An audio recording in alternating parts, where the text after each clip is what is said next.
আল্লাহ তাআলা বলেন, বান্দা একটা হুকুম রমজানে আমি তোমার উপরে কঠিন করি, ইফতার, সাহারি, তারাবি, রোজা, নামাজ, এতেকাফ, শবে কদর, কোনোটাই কঠিন কিচ্ছু, কোনোটাই চাউলের বস্তা সিমেন্টের বস্তা কান্দে লওয়া না, এটা কোনো 10 শতক মাটি কাটা না, এটা কোনো একটা পাহাড়ের মাটি কাটা না, কিছুই না, বরং তোমার শরীর স্বাস্থ্যর সাথে সংগতিপূর্ণ।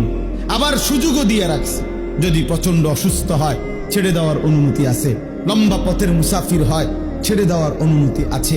এরপরে এমন অক্ষম দুর্বল যে রোজা রাখার সামর্থ্যই নাই, ছেড়ে দেওয়ার অনুমতি আছে। ওয়ালাল্লাযীনা ইউতীকুনাহু ফিদিয়াতুন তুআমু মিসকিন কুম মারিদান আও আলা সাফারিন ফাইদ্দাতুম মিন আইয়ামিন উখার, অসুস্থ হলে মুসাফির হলে ছেড়ে দেওয়ার অনুমতি আছে।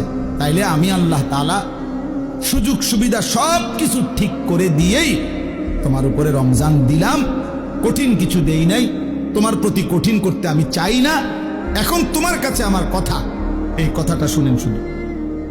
আল্লাহ তাআলা এবার বলেন, যেহেতু আমি আল্লাহই দিয়েছি, আমি বলছি যে তোমার উপরে এটা কঠিন হবে না, বিষয়টা সহজ, রমজান পালন করা, সবগুলো ইবাদত পালন করা। অতএব তোমাদের কাছে আমি আল্লাহর আদেশ, 1 নাম্বার ওয়ালিতুকমিলুল ইদ্দাহ, তোমরা পুরা রমজান মাসটা পূর্ণ করো, পূর্ণ করো, সবটা ইবাদত তোমরা পূর্ণভাবে করো। রোজা পুরা মাস রাখো, তারাবি পুরা মাস পড়ো, ইফতার পুরা মাস ঠিক মতো আদায় করো, সাহারি পুরা মাস আদায় করো, শেষ দশক এতেকাফ করতে থাকো।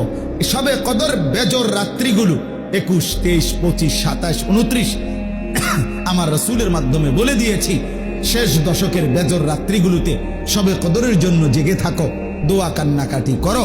আল্লাহ বলেন, জিকির তেলাওয়াতের কথা বলছি, এ যেটা যেমনে বলছি রমজানে, এটা পূর্ণ করো, পূর্ণ করো, পূর্ণ করো, পূর্ণ করো।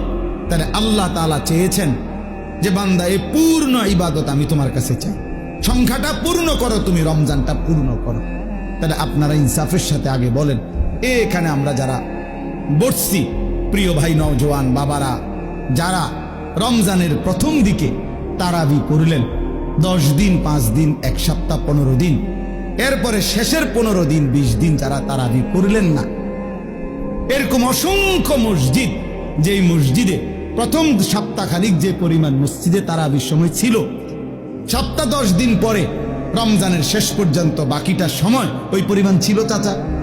তাইলে আমার ভাই, এইখানে এরকম এই আচরণের যাদের দ্বারা এটা হলো, তুমি ভাই ইনসাফের সাথে বলো, প্রথম দিকে তুমি কেন